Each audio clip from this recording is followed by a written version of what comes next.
Class 5 প্রভাতী গণিত অনুশীলনী 6, ঠিক আছে, পেজ 126। অনুশীলনী 6-এর যে সমস্যাগুলো ছিল সেই সমস্যাগুলোর সমাধান আজকের এই ক্লাসে আমরা আলোচনা করছি। এক দাগে ছিল শূন্যস্থান পূরণ করো, ঠিক আছে। 1 নম্বরে বলা রয়েছে আয়তক্ষেত্রের ক্ষেত্রফল। আয়তক্ষেত্রের ক্ষেত্রফলের যে ফর্মুলা সেটা হচ্ছে দৈর্ঘ্য গুণিত প্রস্থ, আর ক্ষেত্রফল সবসময় বর্গ এককে হয়, সেই জন্য দৈর্ঘ্য দেওয়া ছিল, গুণিত এখানে প্রস্থটা হবে শূন্যস্থানের সঠিক উত্তর।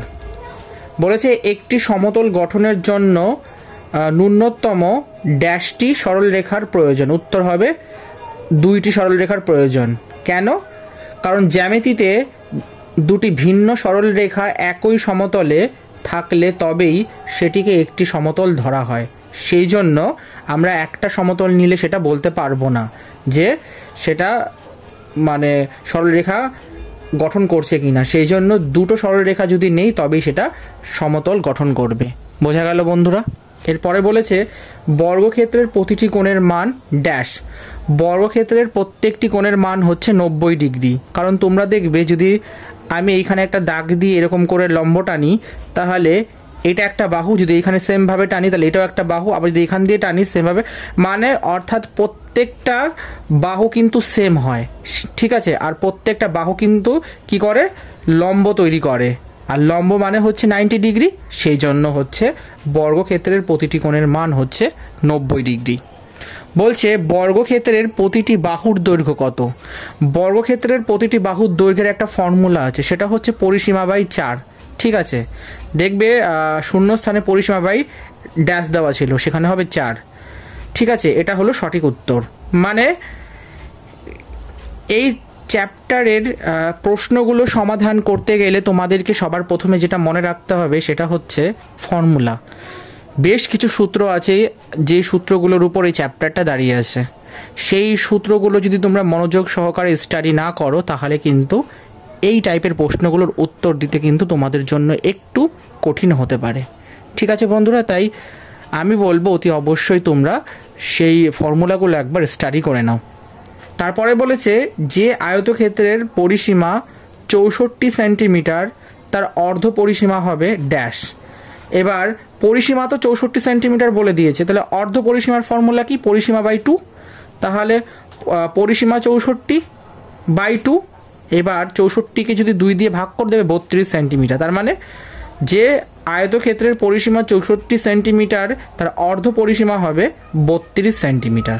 এটাই হচ্ছে সঠিক উত্তর। আশা করি বন্ধুরা বুঝতে পেরেছ।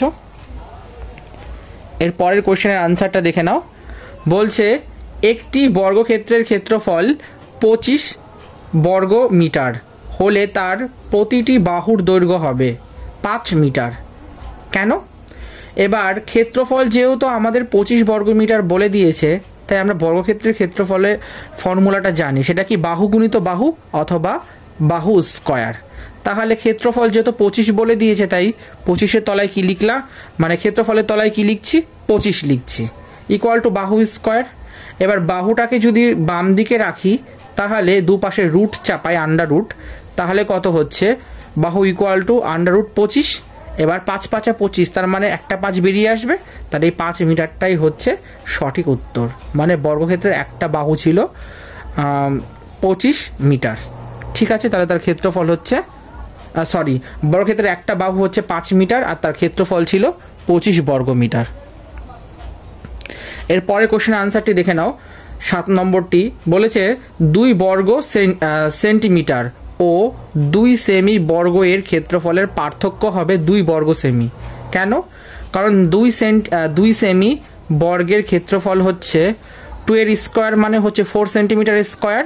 আমরা বর্গ সেন্টিমিটারটাকে কিন্তু সেন্টিমিটার স্কোয়ার এরকমভাবে লিখতে পারি।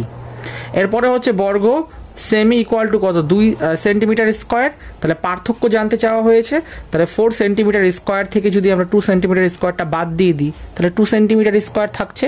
এটাই হচ্ছে আমাদের সঠিক উত্তর। দেখে নেব বন্ধুরা নেক্সট কোশ্চেন, অর্থাৎ 8 নম্বর প্রশ্নটির সমাধান। একটি ঘরের ক্ষেত্রফল ইকুয়াল টু ওই ঘরের ড্যাশের ক্ষেত্রফল। মানে একটা ঘরের মেজের ক্ষেত্রফল যা হবে তার সেম তার সেম ক্ষেত্রফল হচ্ছে ঘরের ছাদের হবে।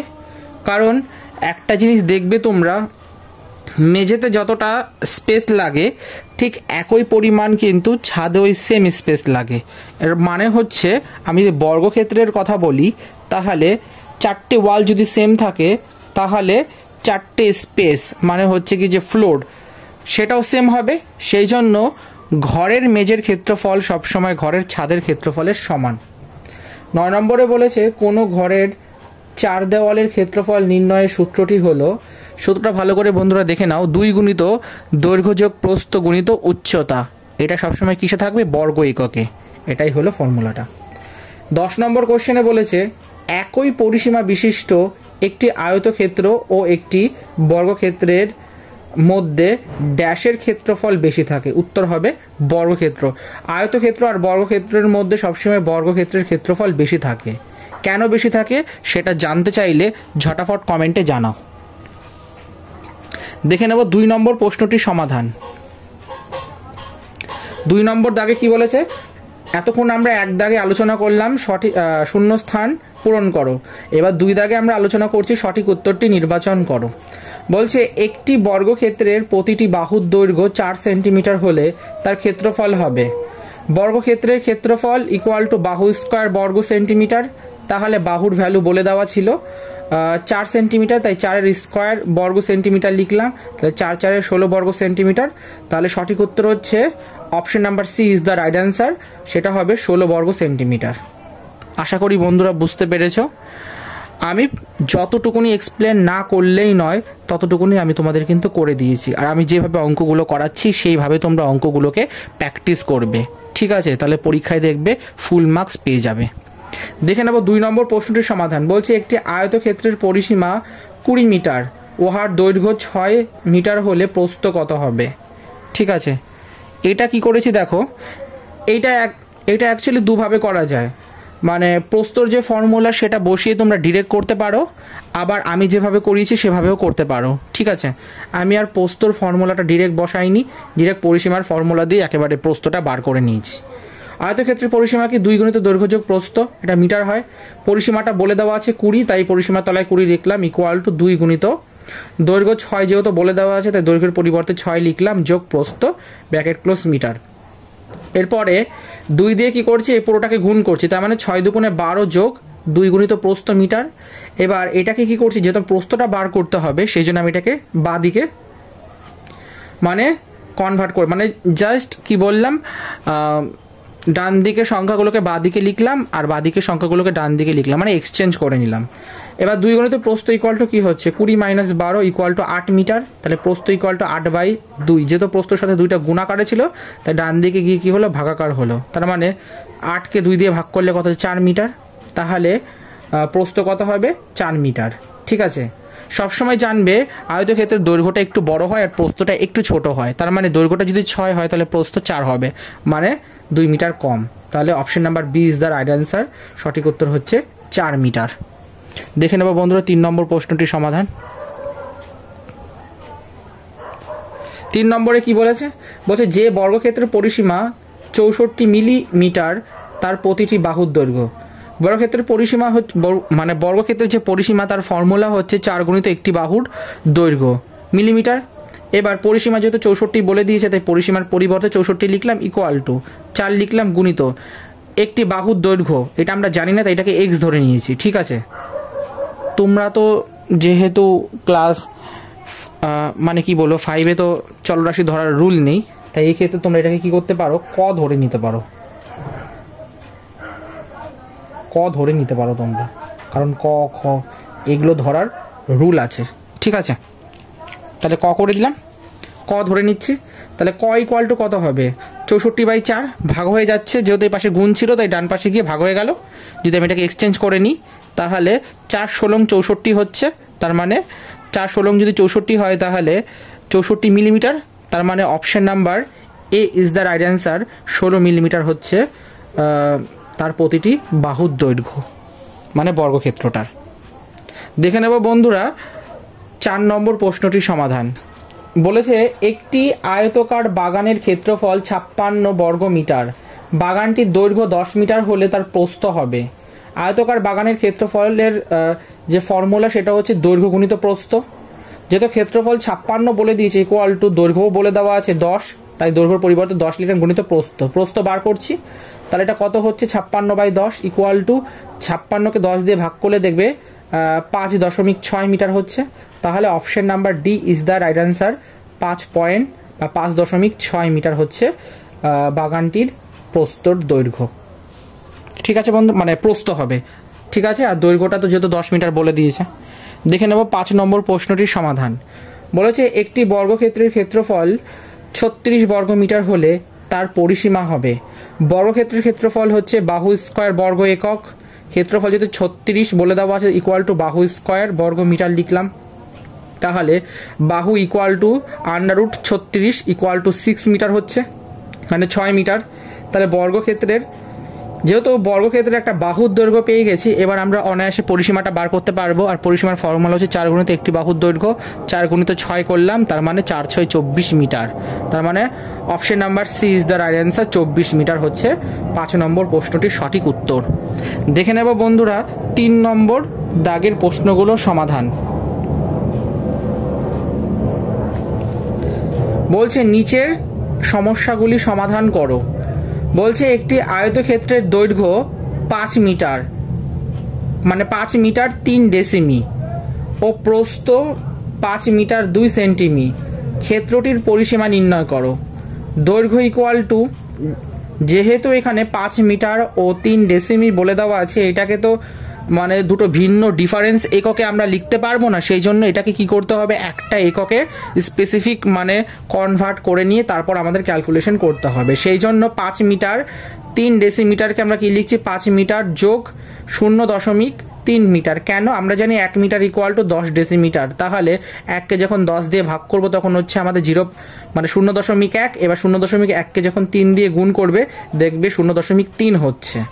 তাই এবার 5-এর সাথে 0.3 দুটো মিটার মিটার এককে কনভার্ট হলো, যোগ করলে কত হচ্ছে 5.3 মিটার। ঠিক আছে, এটা দৈর্ঘ্য বার করলাম। এবার আমাদের কি করতে হবে, প্রস্থ বার করতে হবে। প্রস্থ ইকুয়াল টু 5 মিটার 2 সেন্টিমিটার। এবার 5 মিটার যোগ 2 সেন্টিমিটারটাকে মিটারে কনভার্ট করলে কত হচ্ছে, আমরা জানি 1 মিটার ইকুয়াল টু 100 সেন্টিমিটার। তাহলে 1/100 করলে কত হচ্ছে 0.01। একে যখন 2 দিয়ে গুণ করবে তখন এটা কত হচ্ছে 0.02 মিটার। এবার 5-এর সঙ্গে 0.02 মিটারটাকে যখন যোগ করবে তখন হচ্ছে 5.02 মিটার। তাহলে দৈর্ঘ্য প্রস্থ দুটো আমরা বার করে ফেললাম সেম এককে। এবার আমাদের কাজ হচ্ছে এর পরিসীমা বার করা। পরিসীমার ফর্মুলা কি, 2 গুণিত দৈর্ঘ্য যোগ প্রস্থ। এবার 2 গুণিত 5.3 যোগ 5.02। এবার এই দুটোকে প্রথমে যোগ করলে কত হচ্ছে 10.02 মিটার, তাকে 2 দিয়ে গুণ করে দিই, তাহলে কত হচ্ছে 20.64 মিটার। এটাই হচ্ছে আমাদের সঠিক উত্তর। ঠিক আছে বন্ধুরা, দেখে নেব 2 নম্বর প্রশ্নটির সমাধান। যে বর্গক্ষেত্রের বাহুর দৈর্ঘ্য 12 সেন্টিমিটার তার ক্ষেত্রফল নির্ণয় করো। এটা কোশ্চেন। বর্গক্ষেত্রের ক্ষেত্রফল হচ্ছে বাহু স্কয়ার, ঠিক আছে। আর এটা বর্গ সেমিকে আমরা সেন্টিমিটার স্কয়ার লিখতে পারি। যেহেতু একটা বাহু বলে দিয়েছে 12, তার মানে এটা বাহু স্কয়ার মানে 12 গুণিত 12 সেন্টিমিটার স্কয়ার। তার মানে 12-এর সাথে 12 গুণ করলে 144 সেন্টিমিটার স্কয়ার। এটাই হচ্ছে বর্গক্ষেত্রের ক্ষেত্রফল। 3 নম্বরে বলে দেওয়া আছে যে একটি আয়তক্ষেত্রের দৈর্ঘ্য 13 মিটার ও প্রস্থ 8 মিটার।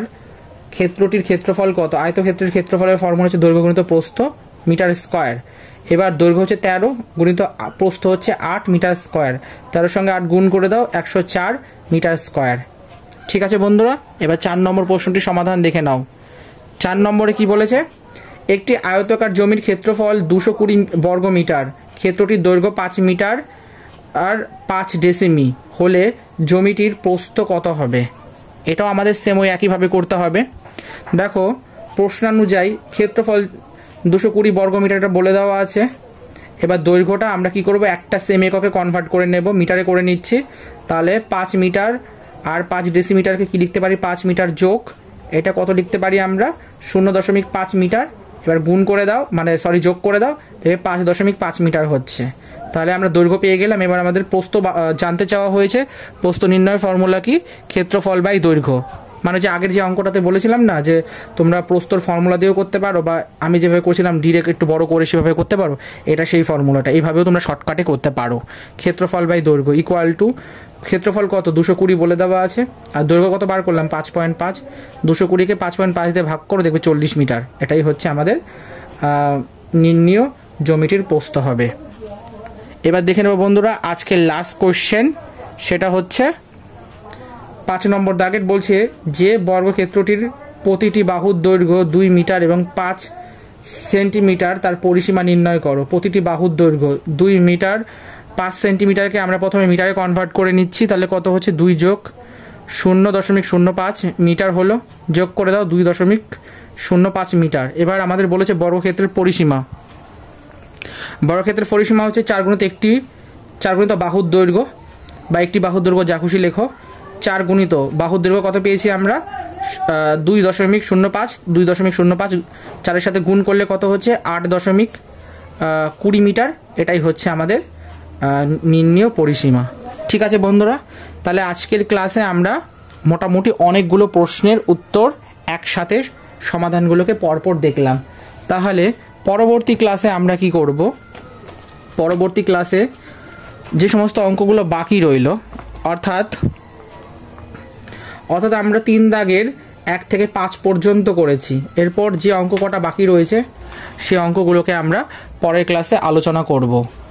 আজকের এই সেশনটা যদি ভালো লাগে তাহলে অতি অবশ্যই একটা লাইক দিয়ে দিও, আর এরকমই প্রভাতী গণিত বইগুলোর প্রতিনিয়ত সমাধান পেতে চ্যানেলটাকে সাবস্ক্রাইব করে পাশে থেকেও সাপোর্ট করো। আর কোনো রকম প্রশ্ন বা ডাউট হলে তোমরা আমায় কিন্তু কমেন্টে জানাতে পারো। আমি জানি তোমরা খুব তাড়াতাড়ি অধৈর্য হয়ে পড়ছো। আজকে দেখলাম কোনো এক বন্ধু সাবস্ক্রাইব করেছিল, সে আবার দেখলাম সাবস্ক্রাইবটা তুলে নিয়েছে। তার মানে তার হয়তো মনে হয়েছে যে এই চ্যানেলটাকে বিলিভ করা যায় না, বা এখান থেকে হয়তো সে উপকৃত হয়নি তার মনে হয়েছে, তার জন্য সে কি করলো সাবস্ক্রাইবটা তুলে নিয়েছে। ঠিক আছে, সাবস্ক্রাইব করা না করা এটা কমপ্লিটলি তোমাদের পার্সোনাল ব্যাপার, বা তোমাদের নিজস্ব ফ্রিডম আছে। তো তোমরা চাইলে সাবস্ক্রাইব করতেও পারো, চাইলে নাও করতে পারো, সেটা সম্পূর্ণ তোমাদের ব্যাপার। তবে আমি এইটুকুনি তোমাদেরকে আশ্বস্ত করতে পারি যে এই চ্যানেল থেকে কেউ কখনো বিমুখ হবে না, কারণ একটু লেট হোক কিংবা একটু দেরি হোক, আগে পরে হোক, আমি কিন্তু কথাগুলো রাখার চেষ্টা করি, এবং তোমরা যেরকম রিকোয়েস্ট করো সেই রিকোয়ারমেন্টগুলোকে ফুলফিল করার জন্য কিন্তু আমি কিন্তু সেই ভিডিওগুলোকে আপলোড করে দিই চ্যানেলে। তারপরেও জানি না কেন তোমাদের এটা মনে হয়েছে যে আমাকে তোমাদের বিলিভ করা যায় না, তো সাবস্ক্রাইব আবার তুলে নিচ্ছে। ঠিক আছে বন্ধুরা, যাই হোক, ওটা আর কি বলবো, কিছু বলার নেই। তার হয়তো মনে হয়েছে যে এই চ্যানেলটাকে বিলিভ করা যায় না। তো যাই হোক, কিন্তু আমার সমস্ত স্টুডেন্ট যারা আছো আর কি এই চ্যানেলে, তোমাদের সকলের প্রতি, তোমরা আমায় বিলিভ করো কিনা আমি জানি না, কিন্তু আমার কিন্তু তোমাদের প্রতি কিন্তু পূর্ণ বিশ্বাস আর আস্থা আছে। আশা করি মা সরস্বতীর আশীর্বাদে আমরা একসাথে অনেকটা পথ যেতে পারবো। ঠিক আছে বন্ধুরা, তোমরা এই অঙ্কগুলোকে ভালো করে প্র্যাকটিস করো, স্টাডি করো, ফেয়ার করো, দেখো কোনো রকম যদি ডাউট আসে তাহলে কিন্তু অতি অবশ্যই আমাকে বন্ধুরা কমেন্টে জানিও। ঠিক আছে, তোমরা সকলে ভালো থেকো, সুস্থ থেকো, এবং অঙ্ক মানে নিয়মিত প্র্যাকটিস, না হলে কিন্তু বন্ধুরা তোমরা যতই ভালো অঙ্ক করো না কেন পরীক্ষায় কিন্তু বেস্ট পারফরমেন্স দেখাতে পারবে না। ঠিক আছে বন্ধুরা, তোমরা সকলে ভালো থেকো, চলো টাটা।